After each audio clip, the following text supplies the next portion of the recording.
Você já imaginou uma estratégia para controle de peso e melhora e até mesmo remissão do diabetes que fosse muito mais barata, muito mais saudável do que os atuais agonistas de GLP-1? Pois é, nesse vídeo eu vou mostrar para você um estudo que saiu na revista Frontiers in Nutrition que aliou dieta de baixo carboidrato, suporte contínuo através de um grupo de acompanhamento e educação para obter resultados absolutamente espetaculares. Fica comigo e analisa o estudo. A obesidade e o diabetes tipo 2 têm absolutamente dominado a população. Nos Estados Unidos, 42% da população é obesa e 38% tem diabetes e pré-diabetes. Os custos disso chegam a 412 bilhões por ano. O estudo que nós vamos analisar hoje, ele tem um acrônico chamado TOWARD, que significa para frente, né? Avançando, algo mais ou menos assim. Esse acrônico se refere a 5 aspectos que foram abordados com os pacientes que estavam em análise nesse estudo. O primeiro aspecto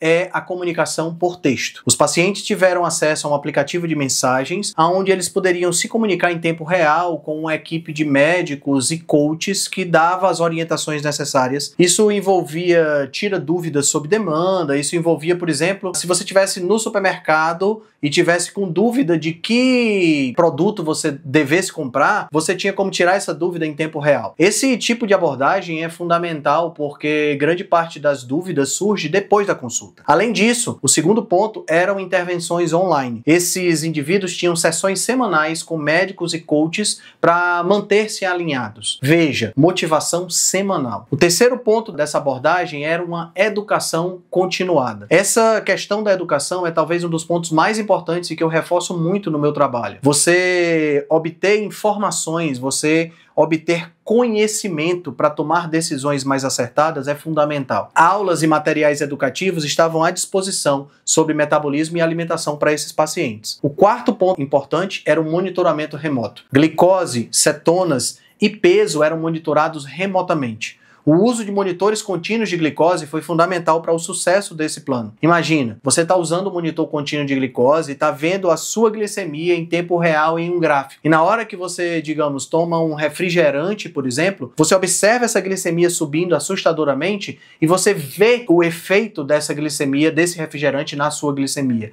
Isso tem um efeito educativo e direto, um efeito emocional direto, mostrando para você que não é uma prática saudável. Isso é absolutamente maravilhoso. E o quinto tópico relacionado com essa abordagem TOWARD era a dieta estratégica. E a dieta que foi sugerida para essas pessoas era uma dieta cetogênica, com menos de 30 gramas de carboidrato por dia, e esses indivíduos foram sugeridos a não restringir calorias. O que eles deveriam fazer era seguir as suas sensações de fome e comer até a saciedade. Esse estudo foi feito em uma empresa autossegurada e contou com a participação de 50 funcionários. A gerência da empresa escolheu os 50 funcionários que estavam em pior situação de saúde, com um IMC acima de 43, dos quais 64% tinham diabetes ou pré-diabetes. Após 12 meses de acompanhamento, seguindo as orientações TOWARD, como eu descrevi anteriormente, a gente teve uma adesão de 41 dos 50 pacientes, ou seja, uma retenção de 82%, mas todos os 50 pacientes perderam peso. 100% de perda de peso, de resultado de perda de peso. A perda média de peso foi de 19,5 kg, cerca de 15,5% do peso corporal. Quando você faz a análise chamada análise por intenção de tratar, que engloba todos os pacientes do estudo, isso chega a 15,5% dos pacientes, 15,5% do peso dos pacientes. Mas quando você faz uma análise apenas dos pacientes que completaram os 12 meses de estudo,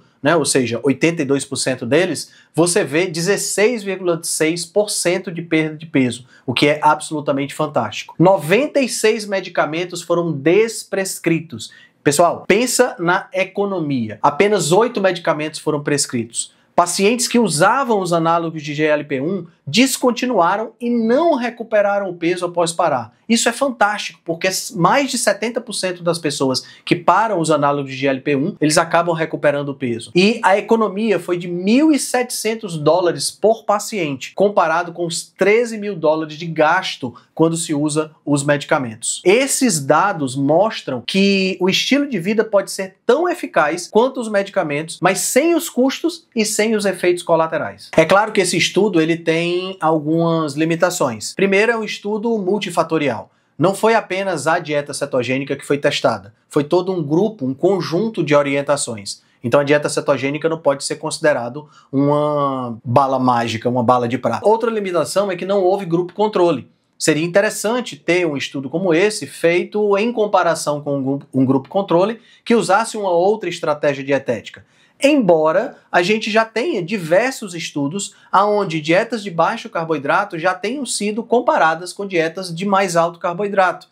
Inclusive, o estudo de maior duração de 2 anos, que foi o estudo DIRECT, feito em 2008, que comparou a dieta de baixo carboidrato, a dieta de alto carboidrato e a dieta mediterrânea, e a dieta de baixo carboidrato foi muito mais bem sucedida. Uma fortaleza desse estudo é exatamente o fato da abordagem multifatorial. Na minha opinião, e na opinião dos autores do estudo também, não adianta só você divulgar as orientações que você quer divulgar e as pessoas vão seguir de bom grado uma dieta. Eu observo muito isso com os meus pacientes. Às vezes a gente está conversando aqui com o paciente na consulta, quer seja online ou presencial, e após terminar a consulta, o paciente se envereda por um caminho que não tem nada a ver com o que foi discutido. Nós somos criaturas de hábitos. E por sermos criaturas de hábitos, muitas vezes a gente peca exatamente porque nós estamos habituados a fazer algo que está nos fazendo mal. Eu já tive, por exemplo, pacientes que mandaram foto no dia seguinte à consulta com os pratos exatamente iguais ao que estavam comendo antes da consulta. Ou seja,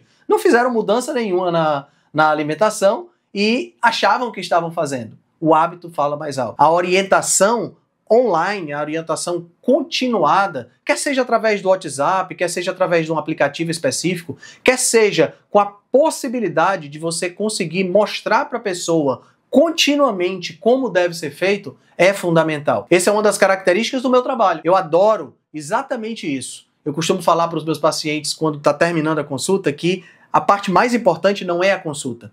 A consulta é interessante para você trocar uma ideia, conhecer a pessoa, olhar nos olhos da pessoa e ver a real necessidade que a pessoa tem, ser empático. Mas depois da consulta é onde a coisa vai se desenrolar, é onde os desafios vão surgir, é onde as dúvidas vão aparecer. E se nós, profissionais de saúde, não estivermos presentes nesse momento, o paciente desiste e aquele vira só mais um problema. Então, estar disponível para o paciente dá muito mais trabalho, mas também dá muito mais resultado. Retém muito mais a pessoa, faz com que a pessoa obtenha os benefícios que ela está querendo, que ela está precisando, e com a diferença de que para ela é não só mais econômico, como muito mais life-changing, muito mais forte do ponto de vista de mudança, e faz com que a pessoa, muitas vezes, nunca mais recupere o peso perdido. É claro que um dos fatores fundamentais, tanto nesse estudo quanto na minha abordagem, é a educação, é a transferência de conhecimento. Eu dou aula desde os 17 anos de idade e eu acredito fortemente que a forma mais eficaz de você influenciar positivamente as pessoas é através da educação. Portanto, um dos meus papéis como nutricionista é exatamente o papel de professor. É ajudar a pessoa a perceber, ajudar a pessoa a entender um pouco mais sobre alimentação. Fazer com que a pessoa atinja a independência nutricional. Porque uma vez que a pessoa se torna independente nutricionalmente, ela entende como deve se alimentar, as decisões passam a ser mais acertadas. Porque quando você consegue ter mais informação e integrar racional e emocional, você tem a perspectiva de decidir mais acertadamente. Às vezes, mesmo que você tome a decisão de, naquele dia, naquele momento, naquela ocasião, você quebrar a dieta, isso não significa que você vai ficar ruim por muito tempo. Aquela decisão de quebrar a dieta foi uma decisão acertada naquele momento, porque você tomou essa decisão de forma consciente e não foi simplesmente dominado pelos hábitos. Então esse estudo Toward, ele mostra exatamente o que a gente já deveria saber, que eu já sei da minha prática clínica. A saúde metabólica não vem de uma pílula mágica ou de um medicamento, mas sim da forma como a gente alimenta e como a gente se alimenta e como a gente cuida do nosso corpo, juntamente com uma comunidade e o aspecto educacional. Então, se você quiser melhorar a sua saúde, depender menos de medicamento, reduza os carboidratos refinados, considere o jejum intermitente, monitore os seus marcadores metabólicos e busque apoio de uma comunidade. Se você achou interessante esse vídeo, passa ele para uma pessoa que você conhece, que está precisando de ajuda, que está precisando perder peso. É bem provável que ela entenda que ela não está sozinha e que ela pode contar com o apoio de uma comunidade, né? A comunidade não só dos meus pacientes, mas toda a rebelião saudável para ajudá-la a conquistar aquilo que ela está precisando e que ela possivelmente vai fazer tudo para alcançar. Se você gostou do vídeo também, dá uma curtida, dá uma comentada, compartilha com as pessoas e se inscreve no canal para que você possa receber mais vídeos como esse e ainda ter a perspectiva de se informar cada vez mais. Lembre-se, informação é poder quando ela é colocada em prática.